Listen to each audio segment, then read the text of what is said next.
Greg, good win on Sunday against Swansea University to reach the semi-finals of the Adrian Trophy for a third consecutive season.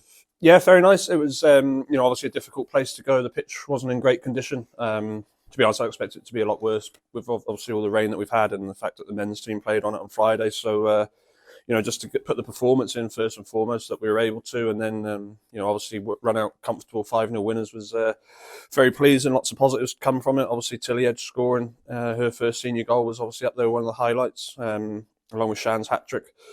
Just an overall very pleasing weekend, and like I say, nice to be in another semi-final. Well, the draw will be made for the semi-finals tonight. I'd imagine you want a home draw after playing away last season, or is it just simply a case of you have to be the best to beat the best? Yeah, I mean, we're going to do very well to get an easy tie. Certainly, there's no easy teams left in it. First and foremost, we'll be after that home draw, and then just go from there really. But it's just nice to be in all three competitions still with a fighting chance, and the girls are really excited, and it's just nice that they've got that reward for all the hard work that they've put in. Well, it is back to league action this coming Sunday. We've won 7 in a row if you include the penalty shootout victory against Aberystwyth, so we couldn't be in better form heading into the game against Cardiff City. Yeah, no, great run. They say 7 wins on the spin. Other than that, or before this run, I don't know what the previous run would have been in. I'd be surprised if it was more than 3 games, maybe 4. We're in great form. Obviously scoring a lot of goals. Obviously conceding less goals than what we have been before this run. So we're in great form. Obviously, they don't come any tougher than Sunday's opposition against Cardiff City. So certainly won't be taking anything for granted. That's for sure. But I think it's the best chance possible that we've had of beating Cardiff City. Like I say, we haven't beaten them so far. So we're just we're full of confidence. Obviously, there's not going to be overly too much pressure on us, which could play in our favour. So as long as the girls go out, enjoy themselves, work hard, that's all we can ask, and then we'll see what happens from there. As you've said there, they don't come much tougher than Cardiff City. Since we moved to Wales in 2021, we've played Cardiff City 9 times, lost all 9 occasions, but there have been plenty of close games there. So how key will it be psychologically to finally get that first win if we can do it this weekend? Yeah, I think it was massive. You look at last season, the first time that we beat Cardiff Met and beat Swansea as well.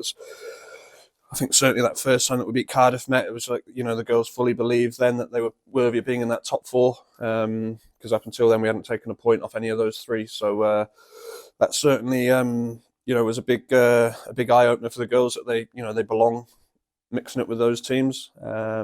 It's. Like I say, it's going to be very tough. It's there's certainly not going to be a minute where we can take our foot off the gas. But we've like you said, we've put in some really good performances against Cardiff City. For half an hour here, 45 minutes there, sort of thing. We just need to be able to do that for 90 minutes to give ourselves more of a chance. Well, we are currently in a strong position to finish in the top 4 for a second consecutive season, 5 points ahead of Aberystwyth. But the top 4 race isn't done yet by a long shot, is it? And it's important that we keep picking up wins between now and the end of phase 1. Yeah, no, certainly, 5 points obviously puts us in a great position. We've still got to play Aberystwyth. We've still got to play Barry. But this is a massive month for us now. We've got Cardiff City, we've got Barry away, and we've got Wrexham at home, followed by Swansea away. So, it's certainly by the end of this month, we'll have a fair idea of where we're going to finish up. And then obviously just the one remaining game against Aberystwyth in February. It's a big old month coming up. Lots of hard work to go in over the next 3 weeks. But we're in a great position, and it's down to us. What we decide to do with it. That itself will no doubt be a challenge for the players, will it?